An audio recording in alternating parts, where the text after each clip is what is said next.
le canal lombaire étroit et les conséquences que ça peut avoir. Donc canal lombaire étroit, c'est quoi? C'est mon segment intervertébral, c'est-à-dire que mes disques et tout ce qu'il y a autour, c'est étusé et il y a une énorme perte de hauteur. Une énorme perte de hauteur et sur le coup, la moelle épinière elle peut être comprimée dans le canal qui va diminuer. C'est pas très clair.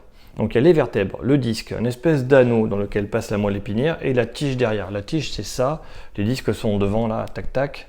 Après ça fait l'anneau, la moelle épinière, la tige, deux ailes sur le côté et des petites articulations derrière. Donc en gros, si ça s'écrabouille, si on perd de la hauteur, touc, les structures molles qui sont entre les deux vertèbres, elles vont venir serrer là comme ça. Ça va s'écraser et ça va venir serrer.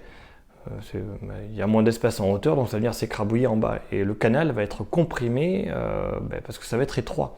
C'est ça le canal lombaire étroit.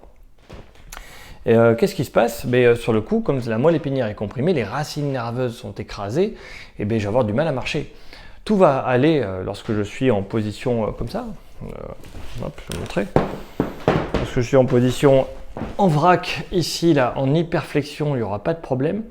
Mais dès que je suis en hyperlordose, là, le canal lombaire, il va se cisailler, l'espace va encore diminuer, et là, je vais commencer à avoir des fourmis, des paresthésies dans les jambes, parce que le sang, il passe plus, le nerf, il est plus nourri, il dit aïe aïe aïe, c'est un début de compression, change quelque chose. Et pour changer quelque chose, c'est ça. Donc voilà le canal lombaire étroit. Le problème, c'est qu'on va perdre en périmètre de marche, parce que la marche, ça fait creuser le dos quand on marche. La course à pied aussi, on ne pourra pas courir. Donc tout l'intérêt va être d'essayer de trouver comment on fait pour avoir un canal plus large.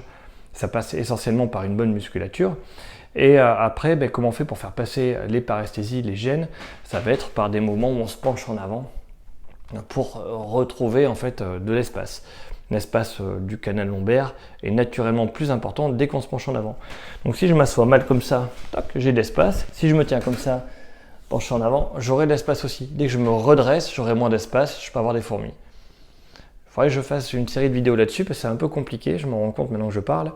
Mais dites-vous qu'en gros, il faut étirer et muscler, mais surtout muscler, muscler, muscler.